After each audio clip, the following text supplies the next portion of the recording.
산상수훈을 공부하고 있었어요. 그래서 이 마태복음 5장, 그러니까 사람들이 팔복이 산상수훈 이렇게만 알고 있잖아요. 근데 사실 팔복은 산상수훈의 시작이에요.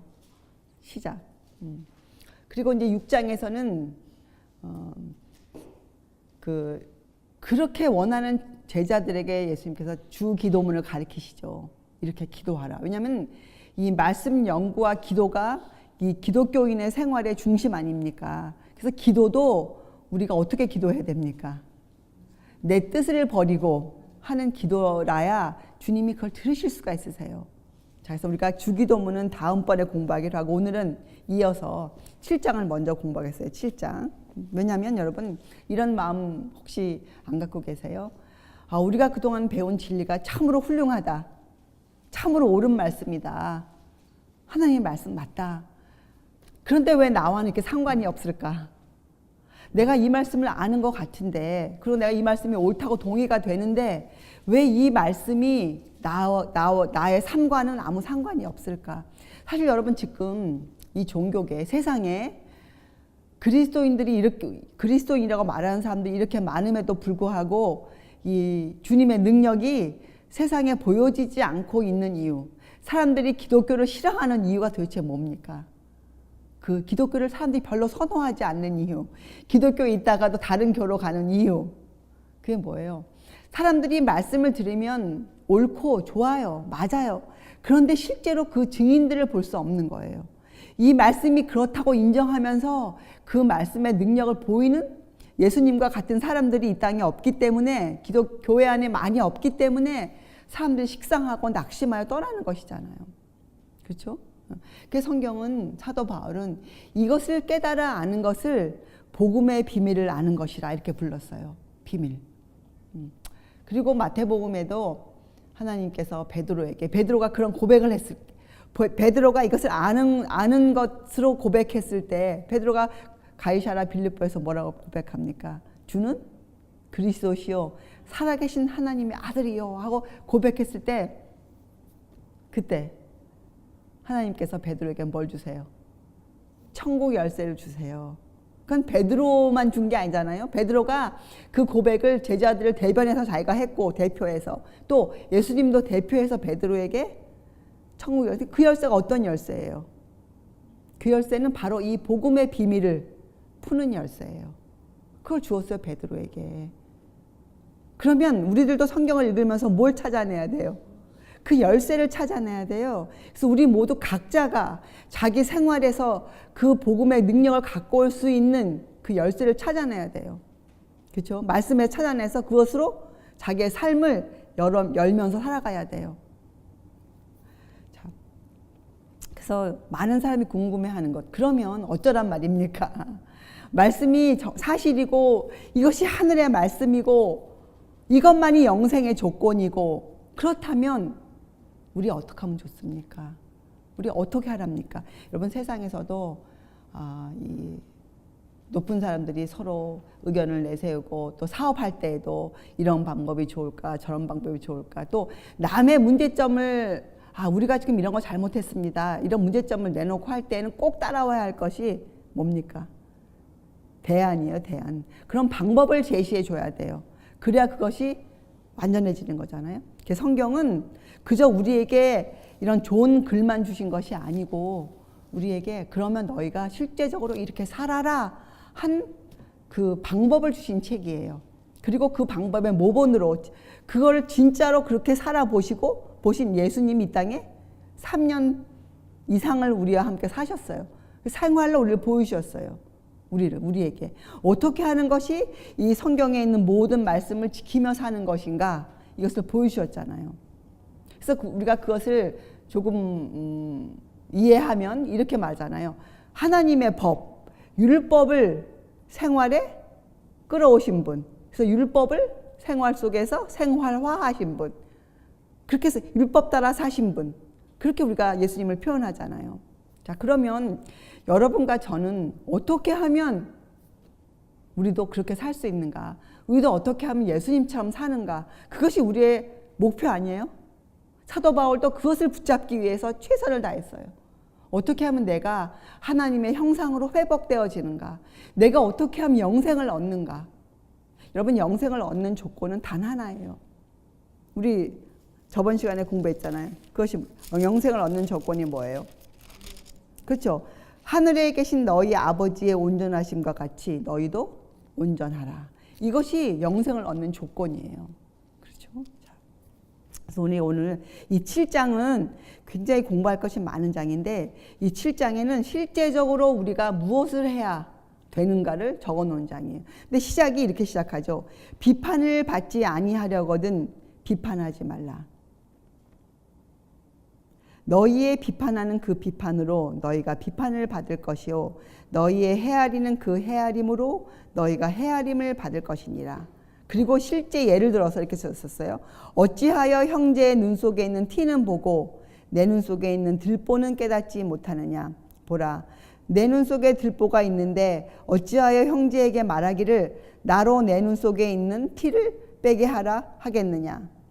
외식하는 자여, 먼저 내 눈 속에서 들보를 빼어라. 그 후에야 밝히 보고 형제의 눈 속에서 티를 빼리라. 이 말씀을 비판과 잘 연결해서 읽어보셔야 돼요. 우리 저번 시간에 레위기서에서 어떤 말씀 읽었습니까? 형제가 죄를 범하거든 너가 죄를 당치 않도록 형제를 책선하라. 책선이 무슨 뜻이라고 했어요? 책선. 예, 친구끼리 옳은 것을 서로 권하는 거예요. 그것은 분명히 해야 되는 일이라고 적어 놓으셨어요. 근데 그것을 하기 위해서 우리가 먼저 뭘 해야 되는가? 그죠? 비판을 하지 말라. 이렇게 돼 있어요. 이것은 무슨 말입니까? 형제가 잘못된 것을 보고도 가만히 있어라. 이 말씀이 아니잖아. 이건 뭐예요? 너의 마음에 형제를 탓하는, 너 자신을 탓하기 전에 형제를 먼저 탓하는 그 정신을 버려라. 이거잖아요. 이 말씀을 지금 하시는 거잖아요. 자, 그래서 이것은 뭐예요? 사람들이요, 자기의 행위로 구원을 얻고자 노력하는 사람들, 이거 바리새인 정신을 우리가 배웠기 때문에 설명 더 이상 안 할게요. 자기 것을 주장하는 사람들, 예, 스스로를 자랑하는 사람들, 자기를 의지하는 사람들은 결과적으로 어떻게 되느냐? 결과가 뭐냐? 남을 정죄하게 되어져 있어요. 남을. 왜 그러냐면 자기 중심의 판단이 서 있기 때문에. 우리가 판단할 때, 무엇을 판단할 때, 구별할 때는 뭐가 기준입니까? 그렇죠? 하나님의 말씀이 기준인데, 그렇게 그 법을 제쳐놓고 자기 스스로의 정신을 높이고 고집하면, 그것을 안 버리면 마음에 자기 중심의 판단이 세워져요. 자기 생각에 자리를 잡아요. 그것이 우상이잖아요. 그러면 거기에 의거해서 남을 봐요. 그렇죠? 그래서 여기에 어떻게 돼요? 자기 눈에 들보가 있는데 남에게 얘기하기로. 그렇죠? 뭐라 그래요? 나로 내 눈 속에 있는 티를 빼게 하라 하겠느냐. 그렇잖아요? 자, 그래서 이것은 자신을 기준으로 삼으면 참으로 힘든 일이에요. 그렇죠? 자, 그래서 여러분, 우리는 이 자아를 굴복하는 방법이 바로 시작이 뭐예요? 예, 비판의 정신을 우리가 갖지 않는 것이에요. 비판의 정신을. 그렇죠? 자, 그래서 여러분, 비판하는 정신, 스스로 높다는 정신, 자기의 의견과 고집을 버리지 않는 사람들을 요 5절에서 외식하는 자라 불렀어요. 여러분, 외식이 무엇입니까? 그죠? 외식은 어떤 때 하는 것이 외식입니까? 모르는 사람이 하는 건 외식이 아니에요. 외식은 뭐예요? 말씀을 듣고 말씀이 좋다 하고 그것을 안다고 하는 사람들이 그 말씀대로 따라 살지 않은 것이 외식이에요. 그것을 또 다른 말로 사도 바울은 경건의 모양만을 갖고 있는 자들, 이렇게 불렀어요. 경건의 능력은 무엇입니까, 여러분? 경건의 능력. 그죠? 말씀대로 사는 거. 그 능력이니까 이것은 보이는 거잖아요. 경건의 능력이 뭐예요? 경건의 능력이. 내가 그렇게 주의 말씀 따라 살면 그 능력이 뭐예요? 나는 항상 나보다 남을 더 높이게 되어 있어요. 나보다 남을. 그렇죠? 그것이 정신이에요. 그렇죠? 그래서 여러분, 이 자만과 비판의 정신을 갖고 있는 사람들을 외식하는 자라 성경 그렇게 불러요. 왜냐면 자만과 비판은 같이 가는 것이에요. 남을 비판하는 사람들. 그것은 자기를 높이는 정신에서 나오는 행동이기 때문에 그것은 자만이죠. 그렇죠? 교만이고. 우리가 이것을 어저께도 공부했지만 이 자만, 교만과 겸손에 대한 정의를 매일 우리가 기억하고 있어야 돼요. 교만과 겸손은 반대 아닙니까? 겸손은 무엇입니까? 겸손은 자기가 무엇을 구해야 하는지 아는 사람들이 갖고 있는 정신이에요. 겸손. 자기에게 필요한 것이 무엇인지 아는 사람들이에요. 자기의 처지를 깨닫고 있는 사람이에요. 겸손. 그래서 나보다 남을 높일 수 있어요. 그러나 교만은 무엇입니까? 자기의 그 처지를 전혀 깨닫지 못하는 사람들. 그 사람들이 교만, 자기의 부족이 무엇인지 모르는 사람들. 그래서 이렇게 표현됐잖아요. 계시록에는. 이 시대의 특징이잖아요. 그게 뭐예요? 가련한 것, 곤고한 것, 가난한 것, 벌거벗은 것을 전혀 모르는 사람들. 그렇게 적혀져 있어. 이 시대의 특징이. 이기주의가 팽배한 정신. 그렇죠?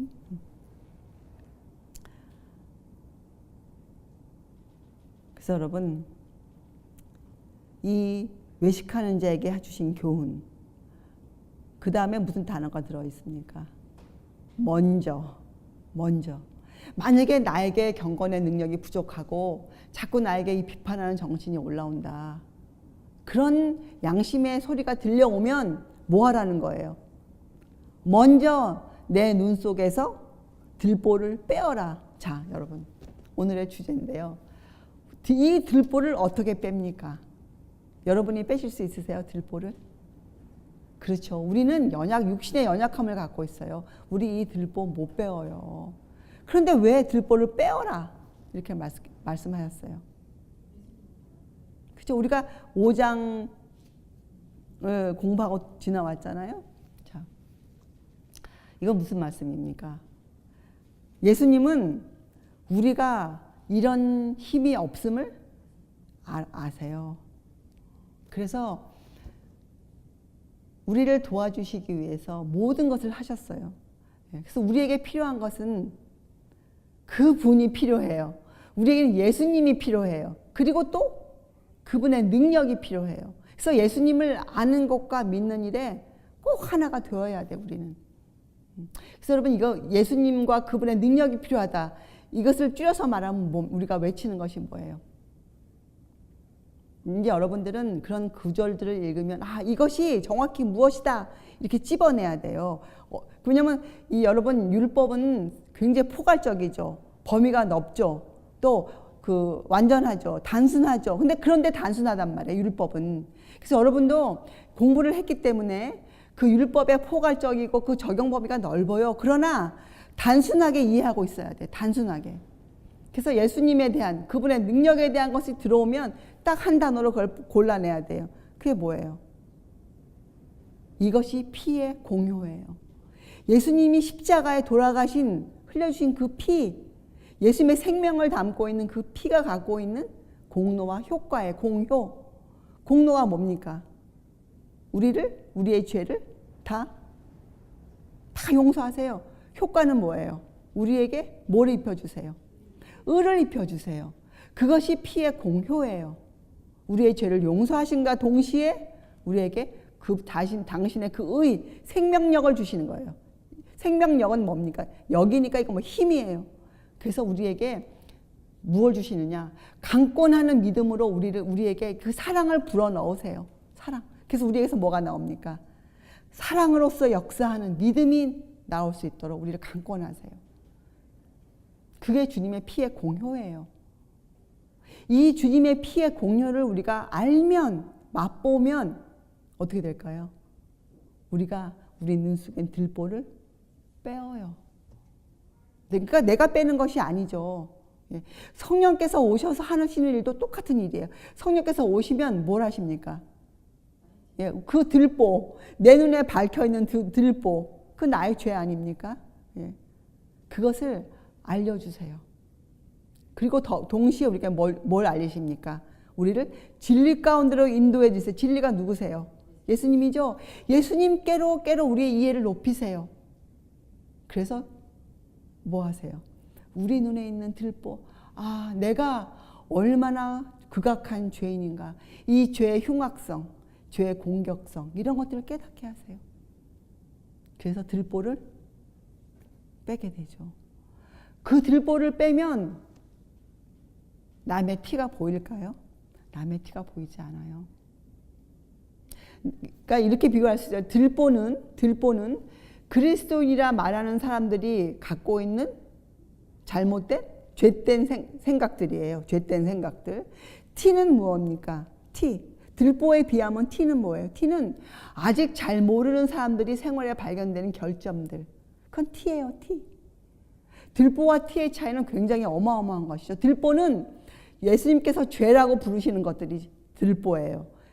티는 아직 그것이 죄라고 그 사람에게 불려지지 않아요. 왜? 그 사람이 아직 몰라요. 그건 티예요.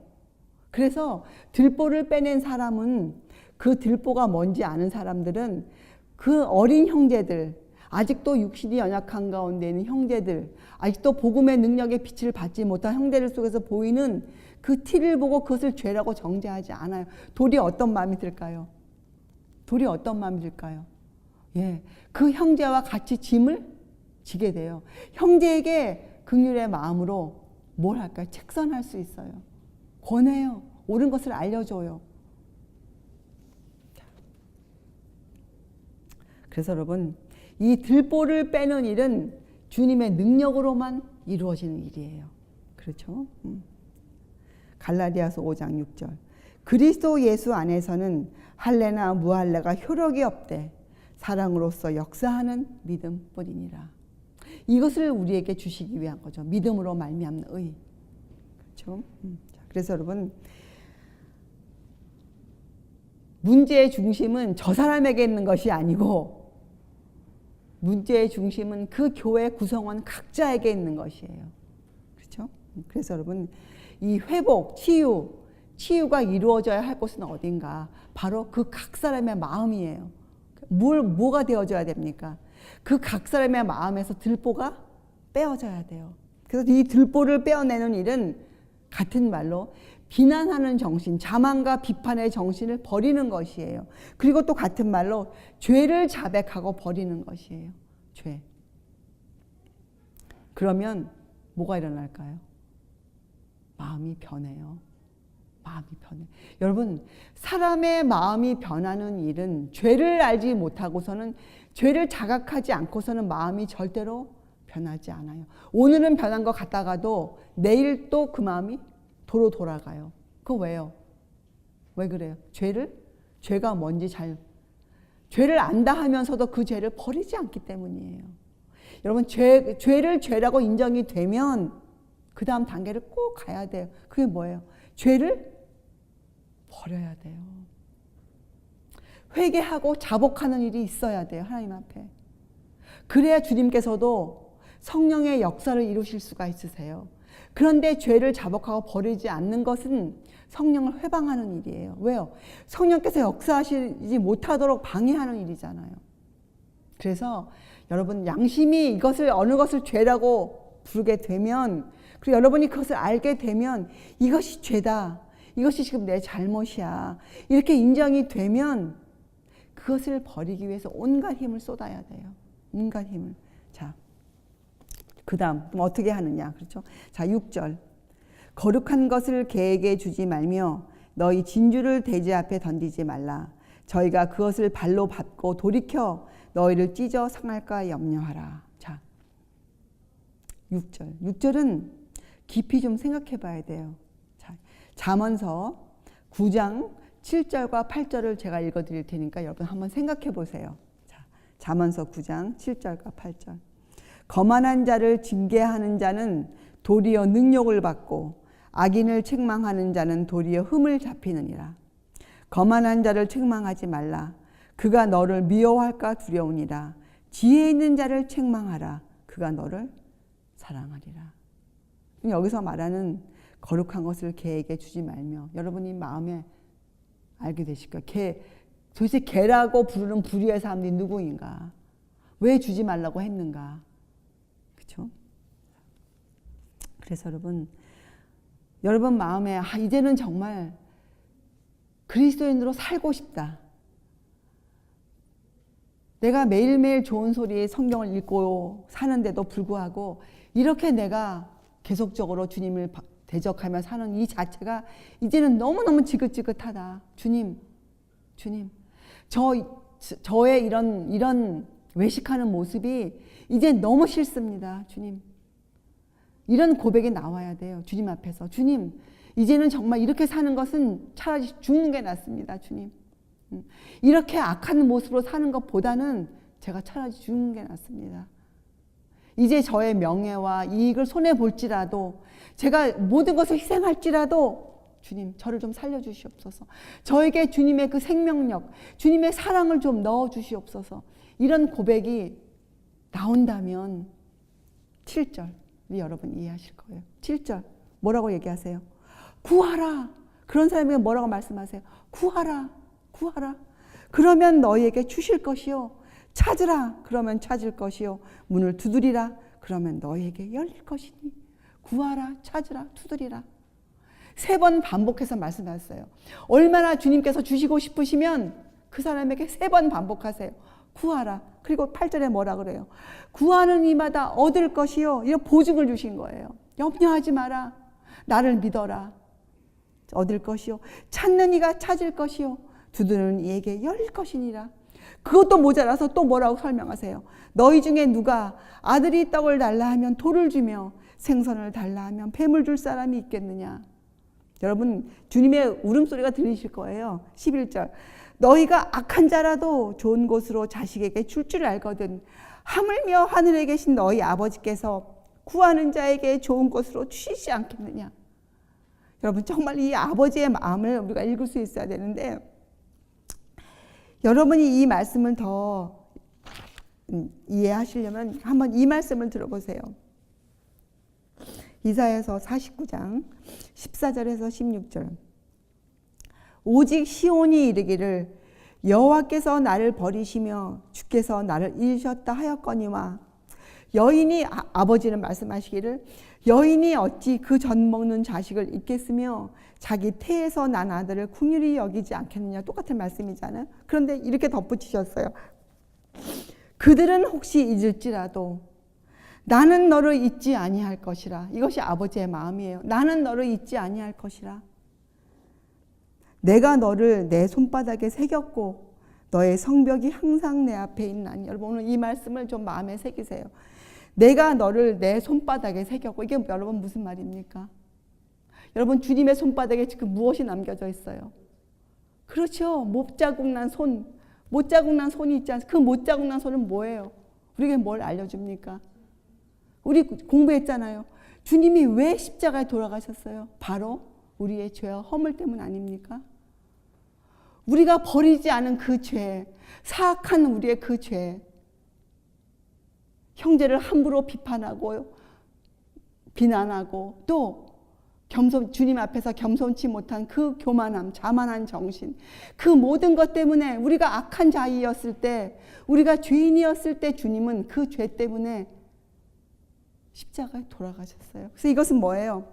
내가 너를 내 손바닥에 새기고. 이건 뭡니까?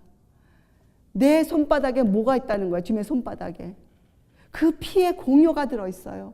피의 공로와 효과, 우리를 의로운 사람 만들어 주실 수 있는 그 능력이 주님께 있는 것이에요. 주님께 있는 것. 그것을 가져가라. 그것을 구하라. 그것을 구하라. 너희가 그것을 찾으면 찾을 것이라. 나는 너를 잊지 아니한다. 나는 너를 잊지 아니할 것이라. 그리고 그 다음에 뭐예요? 너의 성벽이.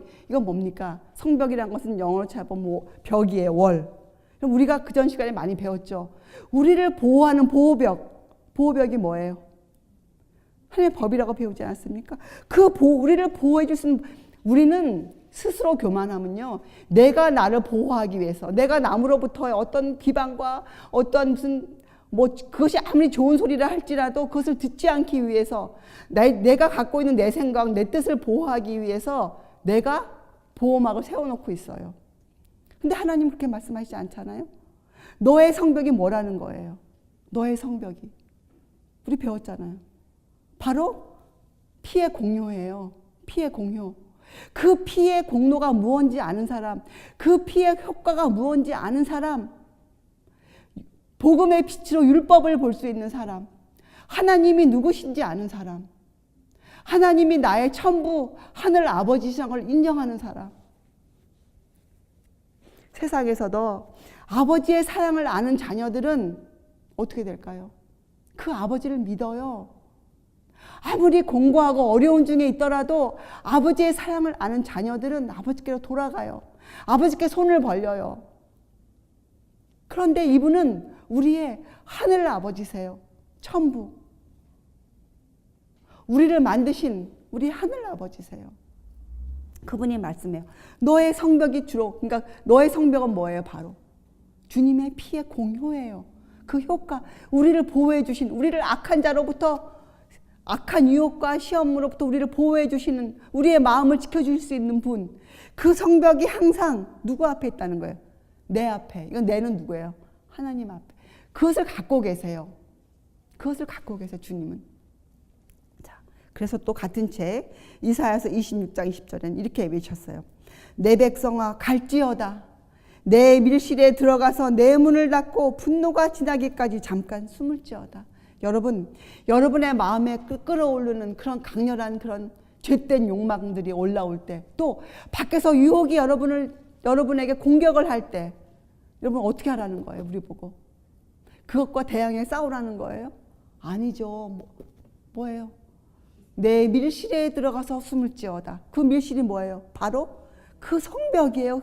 무슨 성벽? 주님의 십자가, 주님의 피의 공료, 손바닥에 새기신 그 내 이름, 그것을 기억하는 거예요. 그런 자들에게 주님이 매일 부탁하시는 게 뭐예요? 구하라. 그러면 얻을 것이요. 좀 나를 신뢰해다오. 나를 믿어다오. 자, 그래서 여러분, 성령께서 오시면 우리에게 세 가지를 가르치시잖아요. 죄에 대해서, 의에 대해서, 심판에 대해서 우리를 가르치세요. 자, 그래서 여러분, 두 가지를 기억하세요. 우리는 매일매일 어떠한 믿음으로 살아야 하는가? 우리는 진리 안에 거하는 믿음으로 살 수 있어야 돼요. 여러분, 진리 안에 거한다. 하나님과 매일매일 동행하는 것. 우리 오늘 부르는 찬송 중에 나 죄 중에 헤매며 다닐 때 그게 뭐예요? 그렇게 다녔어도 우리가 뭐예요? 예, 주님이 나랑 동행해 주신다는 것. 그걸 알면 우리가 어떻게 돼요? 죄 중에 계속 헤맵니까? 아니, 그 죄를 정말 지긋지긋해서 버리잖아요. 그렇죠? 철면비같이 두꺼운 내 모습.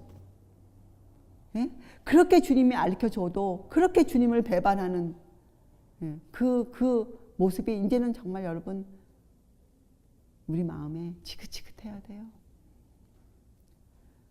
더 이상 그렇게 살고 싶은 생각을 버려야 돼요. 차라리 내가 죽으리라. 차라리 내가 죽으리라. 내 모든 것을 잃을지라도 내가 주님을 얻겠노라. 그러면 주님은 하늘 아버지세요. 아버지세요. 더 좋은 것으로 우리에게 채워주세요. 자, 그래서 여러분, 우리가 이 구약 성경을 읽어야 하는 이유, 우리가 지금 이 신약 시대의 끝에 살고 있지만 우리가 구약 성경을 열심히 공부해야 하는 이유는 무엇입니까? 구약 성경을 열심히 읽고 신약과 구약을 함께 볼 수 있어야 바로 이거예요. 하나님의 법의 중요성. 복음의 빛을 통해서 율법을 볼 수 있어요.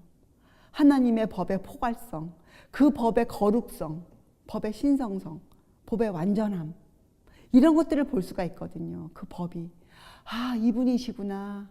법이 바로 그분을 보여주시고 있는 거구나. 이렇게 우리가 알 수 있거든요. 그래서 여러분, 왜냐하면 구약은 어떤 일들이 주로 적혀져 있습니까? 구약 성경에는 이스라엘 역사가 쭉 적혀져 있어. 근데 그 역사 내용이 뭐예요? 예, 그 이스라엘 왕들이 어떤 잘못을 저지르고 그럴 때 어떤 벌을 받고 하나님이 그들에게 어떤 경고의 말씀을 주셨고 이런 것이 적혀져 있잖아요. 그렇죠? 창세기부터 모세오경까지는 조상의 또 실수들이 적혀져 있잖아요. 이건 뭘 뜻합니까? 이 조상들과 선지자들의 실수들이 적혀져 있잖아요. 이건 뭘 뜻해요? 구약 성경은 하나님께서 사람을 어떻게 취급하신다가 적혀져 있어요. 죄를 지은 인간을 하나님이 그 죄를 없애주시기 위해서 어떤 교훈을 주시고 실제적으로 그를 어떻게 취급하셨다가 적혀져 있어요. 그런데 키는 여기에 있어요. 구약 시대와 우리의 시대가 다 달라요. 시대가 다르지 않습니까? 그래서 우리가 구약 시대를 볼 수 있는 기독교 문화를 우리가 갖게 되면, 여러분, 문화란 건 뭐예요? 문화란 것은 그 사람의 언어나 그 사람의 생각이 하나가 되는 것이 문화예요. 그것이 문화예요. 그래서 여러분 마음에 그 기독교 문화, 주님이 가르치셨던 그 정신이 여러분의 마음에 들어오면 여러분의 문화를 바꿔요. 세상에서 좋아하던 것, 세상에서 즐겨하던 것들이 없어져요. 그것이 싫어져요. 싫어지고 뭐가 좋아지는가? 주께서 좋다고 하시는 것, 그것이 좋아지기 시작해. 그것이 문화예요. 그래서 나에게 있는 개념이 다 바뀌어. 그래서 생활이 바뀌는 거예요, 여러분. 생활이 바뀌는데 교회에 올 때만 바뀌고, 내가 평상시 살 때는 내가 좋아하는 오락, 내가 갖고 싶은 쾌락, 내가 추구하는 것, 그것을 계속한다. 이것은 그 사람이 바뀐 것이 아니잖아요. 사람이 바뀐다는 건 그 사람 전체가 바뀌는 거예요. 그 사람이 갖고 있는 생각이 전체가 바뀌는 거예요. 그래서 우리에게는 오락에 대한 개념도 바뀌죠. 그래서 우리는 뭐가 즐겁습니까? 주님이 즐겨 하셨던 일, 그것이 나에게 기쁨이 되는 것이에요. 문화가 같아지는 거예요. 구약 백성, 6,000년 전의 백성, 4,000년 전의 백성, 2,000년 전의 백성과 내가 문화가 같아지는 거예요. 그래서 뭐가 되는가? 내 안목이 구약 성경을 읽고 그들의 생활 속에서 나의 생활의 유사점을 발견해내는 거예요. 아, 이게 지금 내 생활이 이런 케이스구나. 지금 구약성 야곱이 했던 그 일이, 아, 지금 내가 그거구나 하고 이것들을 같이 볼 수 있는 눈이 생기는 거예요. 그 안목이 생기는 거예요. 문화가 같아지는 거예요. 그래서 우리가 구약 성경을 열심히 읽어야 돼요. 그렇죠? 자, 그래서 우리 마음에 진리에 거하는 믿음이 참으로 요구되어진다. 참으로 필요하다. 그저 말로만 하는 믿음이 아니고, 내가 그저 겉으로만 하는 믿음이 아니고 정말 내가 주님 안에 거하는 믿음. 사도 바울의 그 고백, 이제 내가 사는 것은 그 뭐예요? 왜 살아 그가? 왜 그가 육체 가운데 왜 삽니까 그가? 예, 내 안에 계신 예수 그리스도, 그분 때문에 사는 거 아닙니까? 그 고백이 우리 삶 가운데서 매일매일 입으로뿐만이 아니라 내 행동 가운데 터져 나와야 돼요. 그 중요성이 매일매일 우리한테 깊어져야 돼요. 그리고 하나님은 어제와 오늘과 내일이 동일하시다. 하나님은 아담에게 요구하셨던 그 순종을 지금 나에게도 요구하신다. 그것이 철저하게 내 생활에 배워져야 돼요. 그렇죠? 자, 이제 그럼 더 가까이 들어가서, 그럼 실제적인 진리, 이 진리가 참으로 실제적인데 들어보니, 그렇죠? 예, 구약과 신약을 같이 볼 수 있는 그런 진리이니 참으로 실제적인데 왜 나에게는 이렇게 꿈에서 듣는 소리처럼 들리는가? 왜 나는 이것이 좋다고 내가 인정이 되는데 왜 내가 실제적으로 이것을 가져오지 못하는가? 왜 나는 아직도 내 것을 버리기를 주저하는가? 왜 나는 내가 갖고 있는 내 믿음이 활용이 안 되어지는가? 내가 믿는다고 말하는 이 믿음이 왜 적용이 안 되는가? 왜 나는 마음은 안 그렇다고 생각하는데 내가 저 형제를 취급할 때는 왜 다른 행동이 자꾸 나오는가? 왜 그런가? 그건 뭐예요? 우리가 그 방법을 아직 잘 터득하지 못해서요. 그러니까 주님은 계속적으로 이게 뭐예요? 구하고 찾으면 뭐 해야 됩니까, 여러분? 예? 두드려야 돼요. 예. 그 문이 열려야 돼요, 여러분. 두드려야 돼요. 우리가 좁은 문으로 들어가야 돼요. 우리의 생활이 그 문으로 들어가야 돼요. 좁은 문으로 들어가야 돼요.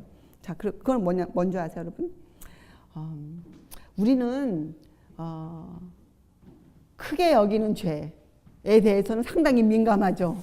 우리 스스로가. 그러나 사람들은 다, 여러분 가만히 여러분의 생활을 24시간을 잘 떠올려 보세요, 여러분이. 그러면 여러분이 습관적으로 짓고 있는 죄들이 있어요. 여러분 스스로가 뭐 이 정도는 괜찮지 여기는 것들이 있어요. 당연하게 여겨지는 것들이 있어요. 당연하게 여겨지는 거죠, 여러분들이. 그것을 죄인데 여러분들이 죄라고 부르지 않는 것들이 있어요. 그것이 여러분의 죄된 습관들이에요. 근데 그 여러분 죄된 습관들은 사람은 매일매일 살잖아요. 실제적으로. 그래서 우리의 생활 습관하고 어떻게 됐을까요? 뒤에 얽혀 있어요. 그걸 떼어낼 수가 없어요. 무슨 말씀인지 아시죠? 여러분이 매일매일 먹고 마시고 생각하고 가서 사업하고 남을 취급하고 사는 그 모든 문제, 모든 인간 관계 속에 얽혀져 있단 말이에요. 여러분의 그 죄된 습관들이. 그래서 남을 자꾸만 비난하고 정죄하고 그것을 아니라고 알면서도 자꾸 그게 습관적으로 나오게 돼 있어요. 그런데 성경은 그 습관을 죄라고 부르는 거예요. 거기까지 여러분이 이해가 내려가야 돼요. 죄에 대해서. 큰 것만이 죄가 아니죠. 큰 것은 당연히 죄고 우리가 정말 그리스도인 되면 뭘 할 수 있어요? 내 마음. 그래서 여러분 시편 51편 10절에 다윗이 뭐라고 기도합니까? 하나님이여 내 속에 정한 마음을 어떻게 해야 돼요? 창조하시고 내 속에 정직한 영을 새롭게 하소서. 여러분 그 말이 정말 무엇인지 이해하고 여러분의 뱃속을 그렇게 살펴봐야 돼요. 여러분의 뱃속을. 여러분 뭐 이렇게 생각하죠. 아, 다윗이 지은 죄는 저도 간음하지 말지니라. 그럼 저도 지키죠. 그것이 아니에요. 그렇게 생각하는 것은 바로 남을 비난하는 다윗을 비난하는 정신이에요. 아니요. 살펴보세요. 여러분 마음을 살펴보세요. 여러분의 그 당연하게 여겨지는 여러분의 어떤 것들, 여러분 스스로가 괜찮아, 뭐 당연하지, 뭐 저 사람도 이 정도 죄는 짓고 저 사람도 이런 습관이 있잖아. 그것을 아직까지 죄라고 여기지 않는 것, 그것을 흉악한 죄라고 느껴지지 않는 것들이 있어요, 여러분 마음에. 죄는 흉악한 것이에요, 여러분. 죄는 그것이 아무리 작든 크든 간에 죄는 죄예요. 그죠? 그것이 여러분의 실제 생활과 얽혀 있거든요. 그것을 찾아내야 돼요. 그리고 그것을 버려요. 들보를 빼내는 것이에요. 그것이 들보를 빼내는 것이에요. 그것이 악한 정욕이에요. 근데 그것은 우리가 못 빼요. 그것은 뭘로 뺄 수 있어요? 주의 말씀으로 우리가 뺄 수 있어요. 자, 그래서 여러분 이 마음의 생각과 뜻이 선한지 악한지는 누가 구별해내는 거예요? 사람이 합니까? 저 사람이 품고 있는 마음, 내가 품고 있는 마음, 내 생각, 저 사람의 생각 뜻, 내 뜻, 저 사람의 뜻이 선한지 악한지는 내가 분별하는 것이 아니에요. 여러분들이 분별하시는 것도 아니잖아요. 그럼 누가 분별합니까? 하나님의 말씀이 그것을 분별해내세요. 그 사람이 선한지 악한지는. 그래서 우리는 입을 다물 수뿐이 없게 되는 거죠. 자, 그래서 여러분 우리가 이제 6장을 다음 시간에 공부할 것이지만 6장에 이런 글이 있어요. 33절에 너희는 먼저 그의 나라와 그의 의를 구하라. 그리하면 이 모든 것을 너에게 더하시리라. 이렇게 돼 있잖아요. 자, 그것과 여러분이 앞으로 읽는 것들을 한번 연관성을 여러분이 찾아보세요. 이제 여러분은 이 아버지께서 우리에게 주시고 싶은 좋은 것이 뭔지 이제 아셨을 거예요. 여러분 이것을 누가복음 11장 13절에서는 정확히 알려주고 있어요. 뭐라고 알려주고 있습니까? 누가복음 11장 13절은 이 똑같은 글에 마태복음은 구하는 자에게 좋은 것으로 주시지 않겠느냐 이렇게 적었잖아요. 누가복음은 구하는 자에게 성령으로 주시지 않겠느냐 이렇게 적어놨어요. 그래서 여러분 우리에게 주시고 싶은 하나님의 선물 중에서 가장 큰 선물이 무엇입니까? 예수님을 대표하는 예수님의 일을 이루어 주실 수 있는 분 성령을 우리에게 주시는 거예요. 성령 안에 모든 선물이 들어가 있어요. 성령 안에 우리의 입을 것, 우리의 먹을 것, 우리의 구할 모든 것이 성령 안에 들어가 있어요. 그 성령을 주시겠다고 우리가 말씀하신 거예요. 그렇죠? 자, 그런데 그것을 다 이해하면 12절이 그냥 이해되어져야 돼요. 그렇죠? 이제 아버지께서 주시고자 싶은 것, 정말 나는 외식하는 자였구나. 이 들보를 빼내야 하겠구나. 내가 정말 성령의 힘을 입어야겠구나. 나에게서 성령의 역사가 일어나야 하겠구나. 이런 것들 인정하면 12절이 무슨 말인지 알아요. 12절이 뭐예요? 그래서 그러므로예요. 그러므로 무엇이든지 남에게 대접을 받고자 하는 대로 너희도 남을 대접하라. 이것이 율법이요 선지자니라. 이것을 기독교에서 황금률이라고 부릅니다. 황금률. 자, 그래서 기독교의 진수는 뭐예요? 가장 중요한 것, 가장 중심이 되는 것, 황금률이에요. 이거 다른 말로 뭐예요? 남을 그렇게 대접하라. 이건 예수님의 세 계명이죠. 뭐예요? 서로 사랑하라. 서로 사랑하라. 그리스도인에게 요구되어지는 성실함, 뭐 열심히 가서 일하라. 그것은 기본이고, 여러분 그것은 생애의 기본이고, 그것이 우리의 표준이 아니에요. 주님이 우리에게 요구하시는 표준은 무엇인가? 바로 이거예요. 서로 사랑하라. 남을 사랑하되 어떻게 사랑해야 되는 거예요? 내 기분 좋을 때만 사랑하는 것이 아니고 어떨 때 사랑하는 거예요? 이거 뭐예요? 남에게 대접받고 싶은 대로 너희도 남을 대접하라 아닙니까? 이건 뭐예요? 남의 어려움과 공분과 기쁨에 함께 참여하는 거예요. 저 사람과 내가 처지가 바뀌었을 때 내가 받고 싶은 대접대로 그 사람을 대접해 주는 거예요. 이것을 기독교는 황금률이라 불러요. 이것이 주님의 세 계명이 서로 사랑하라. 그리고 이것이 우리가 얼마나 성실한 사람인가를, 우리의 성품의 성실함을 재어보는 하나님의 법이에요. 성실함. 나 기분 좋을 때 저 사람에게 좋은 얼굴 보여주고, 나 기분 안 좋을 때 싫은 얼굴 보여주고, 이렇게 취급하고 저렇게 취급하고 막 내 뜻대로 하는 것은, 그것은 불성실한 태도예요. 저 사람이 나를 어떻게 취급하던, 내가 어떤 입장에 놓였든지 간에 나는 주의 명령을 따라 형제를 사랑하는 사람이 되는 것이에요. 그렇죠? 그리고 이것이 하늘의 원칙이에요. 자, 그런데 참으로 어렵죠. 자, 또 같은 질문. 그럼 어떻게 그렇게 형제를 사랑하는가? 어떻게? 실제적인 이 진리를 내가 어떻게 내 생활 속으로 가져오는가? 그것이 믿음의 활용 아닙니까? 실제적인 이 진리, 이 66권에 들어가 있는 이 좋은 말씀들, 여러분 세상에 보면요, 이 좋은 말들을 사람들이 찾기 위해 참 애를 써요.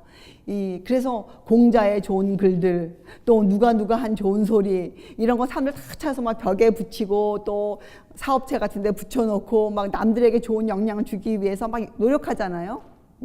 자, 성경만큼 그렇게 좋은 소리가 있는 책이 세상에 또 어디 있을까요? 여러분 잠언서 8장, 9장, 25장, 26장, 29장 읽어보세요.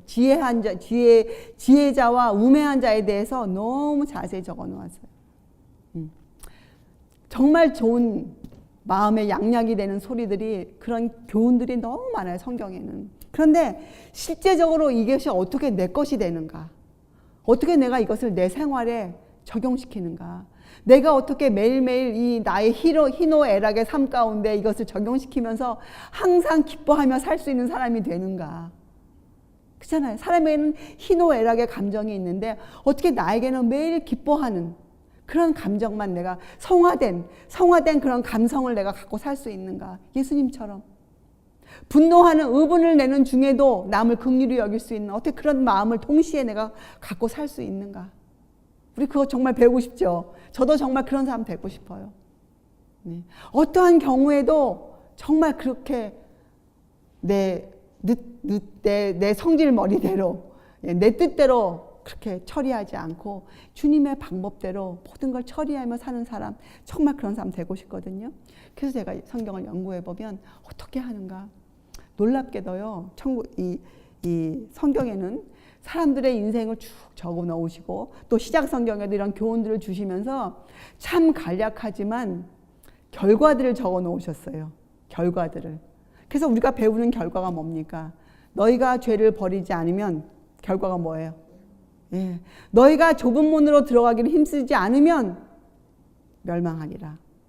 너희가 그렇게 믿음의 반석 위에 집을 세우지 않으면 큰 비가 올 때, 창수가 날 때 너희 집이 허물어지리라.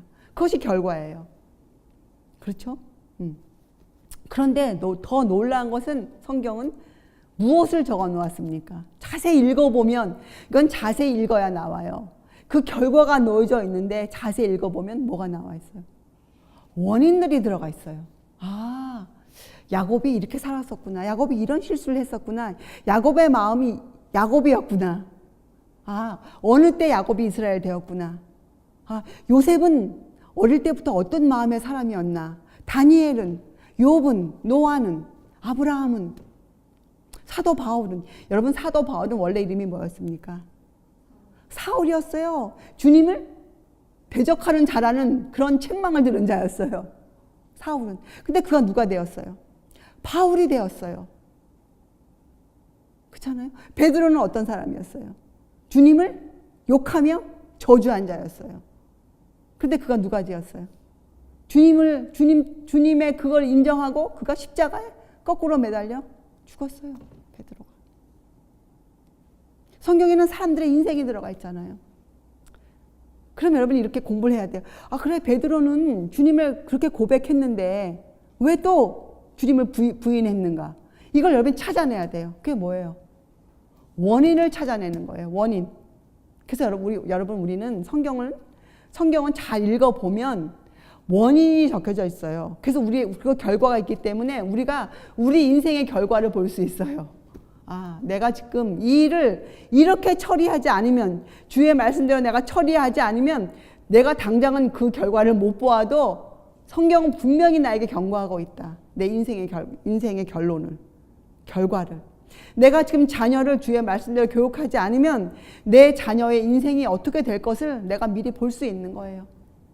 죄의 흉악성과 공격성을 내가 볼 수 있도록 해주는 것이 성경이에요. 죄가 얼마나 가증한지 그 성질을 볼 수 있게 해주는 성경이에요. 성령님이 하시는 일이에요. 그래서 여러분과 저는 성경을 통해서, 특별히 구약 성경을 통해서 원인을 찾아낼 수 있어요. 그래서 그 원인에서 결과를 실제로 실감하는 거예요.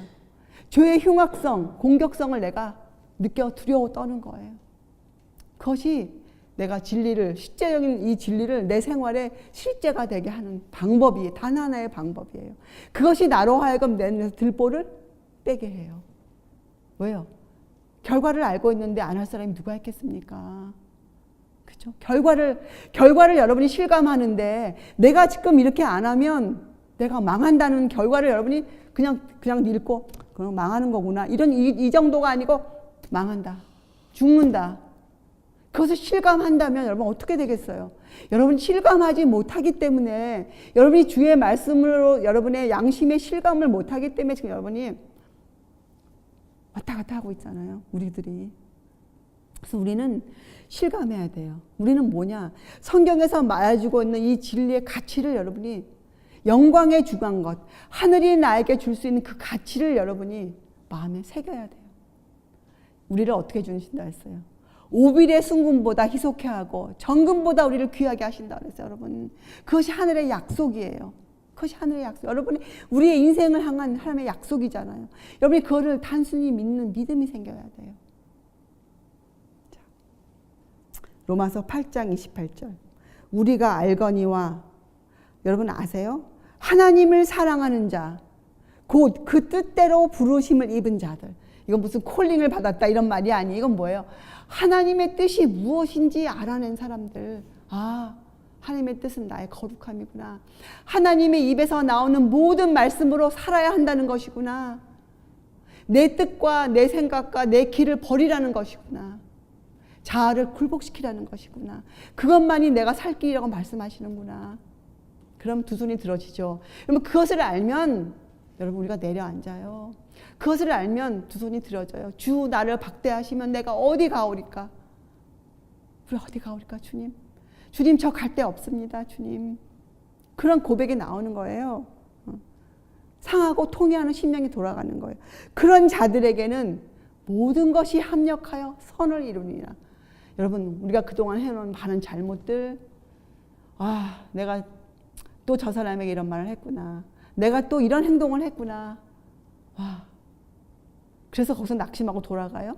그래서 거기서 포장하고 아닌 것처럼 하고 살아요? 그럼 결과가 뭐라는 거예요? 외식하는 자요. 거룩한 것을 걔에게 주지 말라.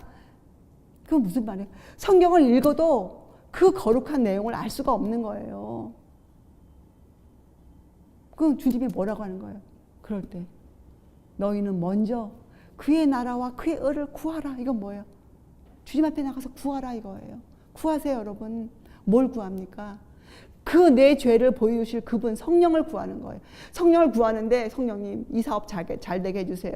그것이 아니잖아요, 여러분. 그거는 정말 말이 안 되는 얘기예요. 그것은. 우리가 뭘 구해 성령께?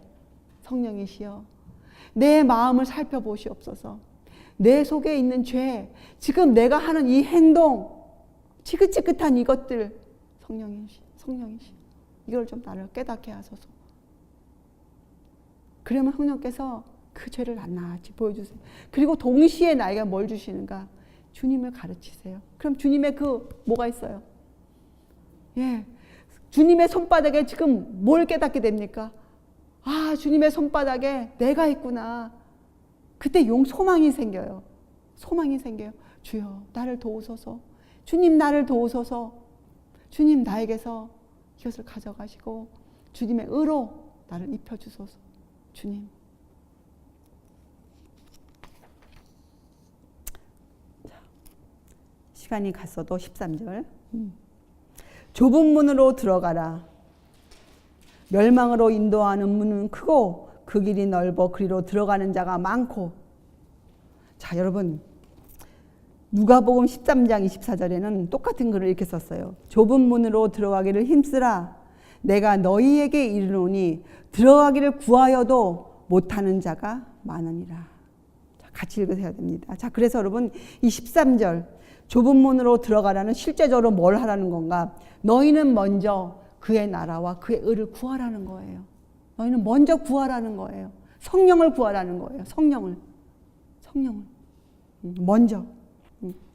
자, 들어가기를 힘쓰라. 여러분 이것이 오늘날 여러분과 제가 해야 할 일이에요. 우리는 그 좁은 문으로 들어가기를 힘써야 돼요. 좁은 문으로. 그런데 여러분 이걸 기억하세요.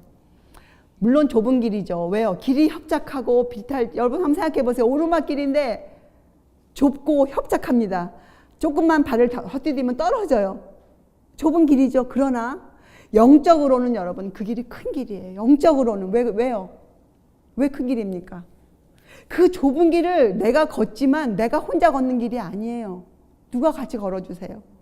그리고 주님이 먼저 걸어가셨어요. 먼저 걸어가시고 성령을 보내서 우리와 함께 그 길을 걸으세요. 그러니 우리에게는 영적으로 어떤 길이에요? 대로예요. 그래서 성경은 뭐라 그러니까 힘들지만 우리가 그 길을 걸어가는 동안 내내 생수를 마셔요. 우리가 항상 목마르고 줄인 자이지만 우리는 항상 생수를 마셔요. 기쁨의 샘에서 그물을 끌어올려요. 항상 줄이고 목마르지만 항상 그것이 해결돼요. 얼마나 기쁨의 길입니까? 그래서 사도 바울이 뭐라고 외쳐요? 항상 기뻐하라. 기쁨의 길이에요. 좁은 문이지만 알고 들어가면 어떻게 해요? 그 문으로 들어가기를 힘써요. 그것만 우리가 해요. 그 좁은 길을 걷는 것은 우리가 걷는 게 아니에요. 우리는 뭐만 해요? 그 좁은 문으로 들어가기만 힘써요. 성령을 구하는 일에 모든 것을 드리는 거예요. 성령을 구하는 일에. 그러면 주님께서 우리와 동행하세요. 자, 황금률 서로 사랑하라. 남을 어떻게 대접하라? 내가 대접받고 싶은 것처럼 남을 대접하라. 이것이 여러분 좁은 문을 들어가는 조건이에요. 좁은 문을 들어가는 조건. 근데 그 조건을 이루는 방법도 주셨어요. 그게 뭐예요? 너희는 먼저 그의 나라와 그의 의를 구하라. 너의 들보를 빼어 버리라. 내 눈에서 들보를 빼어 버리라. 자, 그래서 여러분 만일 주님의 길을 계속 걷고 싶잖아요. 우리가. 그럼 버려야 돼요. 뭘 버려요? 내 길, 내 생각, 내 뜻, 또 뭐예요? 우리 공부했죠? 내 자신의 악한 습관들. 그것을 죄라고 불러야 돼요. 악한 습관들. 또 그런 행동들. 그걸 다 버려야 돼요. 그렇죠? 여러분 고린도후서 8장 9절에 이런 글 있잖아요. 우리 주 예수 그리스도의 은혜를 너희가 알거니와. 여러분 좀 아십니까? 알면 이렇게 이걸 이해하는 거예요. 부요하신 자로서 너희를 위하여 가난하게 되심은 그의 가난함을 인하여 너희로 부요케 하려 하심이니라. 여러분 주님은 우리를 풍성한 삶을 살기를 원하세요. 기쁜 삶, 기뻐하는 삶, 풍성한 삶. 내 자신의 쾌락과 내 자신의 안락을 위해 사는 사람이 아니에요. 여러분 안락한 삶을 원하면 절대로 좁은 길을 걸을 수가 없죠. 네. 여러분이 갖고 있는 그 악한 습관을 버리지 않으면 그 습관이 너무 커서 좁은 문을 들어가길 수가 없어요. 좁은 문은 누구만 들어갑니까? 예, 그렇죠. 주님이 내 안에 거하는 사람, 내가 없는 사람, 그 사람만 들어갈 수 있는 게 좁은 문이에요. 우리는 그 문으로 들어가기를 힘써야 돼요. 힘써야 돼요. 그런데 여러분 정말 감사하잖아요. 영생으로 인도하는 길은 비록 좁은 길이에요. 가팔라요. 그러나 그 피곤한 자들에게, 인생이 여러분 얼마나 피곤합니까?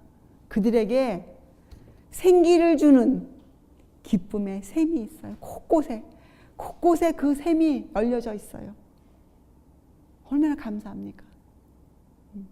제가 이 길을 읽고 아주 좋은 글이라 제가 오늘 이 글은 참 모두가 정말 읽어봐야겠다. 오늘 우리가 전한 이 말씀을 마음에 새겨듣는 사람들, 정말 그렇다. 이렇게 마음이 움직이는 사람은 한번 이 글을 잘 들어보세요.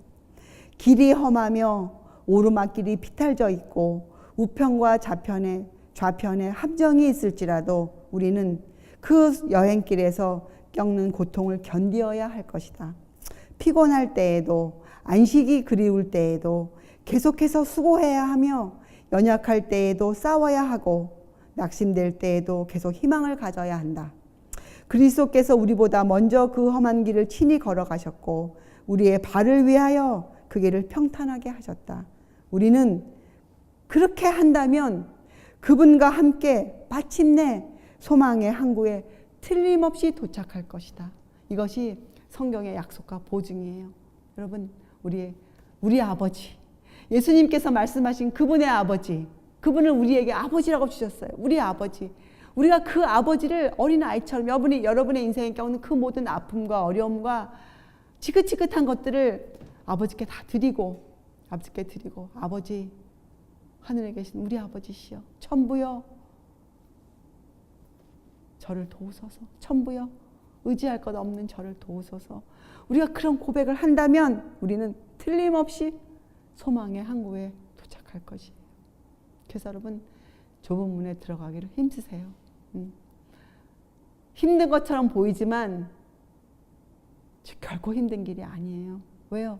하늘이 주는 지혜, 하늘이 주는 기쁨, 우리가 생각하지 못했던, 눈으로 보지도 못하고 귀로도 듣지 못했던 것, 우리의 마음으로 생각지도 못했던 것들을 맛보게 하시는 그분이 계시기 때문이에요.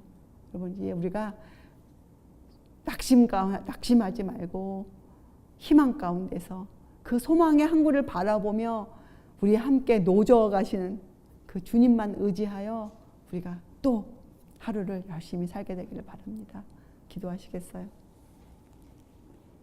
하늘에 계신 우리 아버지시여, 죽을 수뿐이 없는 인생들을 불쌍히 여기시고 또 저희들을 너무나 귀하게 여겨주시는 그 아버지의 마음을 저희들이 좀 알게 해 주시옵소서. 저희들처럼 마음이 완악하고 고집이 세고 진리를 배우면서도 주님 앞에 진실로 무릎을 꿇지 못하는 이런 추악한 죄인들을 주님 용서해 주신다고 약속해 주셨습니다. 주님, 저희들이 오늘 그 귀한 약속 앞에 겸허히 저희가 내려앉아 주님께 용서를 구합니다. 주님, 저희들이 행해왔던 그 모든 악한 것들을 주님 다 기록책에서 지워주시고 저희들에게 기쁨의 샘으로 채워주시옵소서. 저희가 항상 목마르고 줄인 자가 되게 하여 주시옵소서. 저희가 주님을 알게 되는 그것을 생애의 목표로 삼고 주님의 그 샘에서 저희가 안식을 찾아 누리는 주님의 귀한 자녀들 되게 하여 주시옵소서. 주님, 저희가 생애 가운데서 주님을 알아가는 그것만이 큰 기쁨이요 행복이 되게 하여 주셔서 그래서 저희로 하여금 부유하게 하시고 풍성한 삶을 살게 하여 주시옵소서. 친구들과 이웃들에게, 식구들에게 주님의 그 감화를 끼칠 수 있는 그러한 좋은 사람 되게 하여 주시옵소서. 감사드리오며 귀하신 우리 구주 예수 그리스도의 이름으로 아버지께 간절히 기도드리옵나이다. 아멘.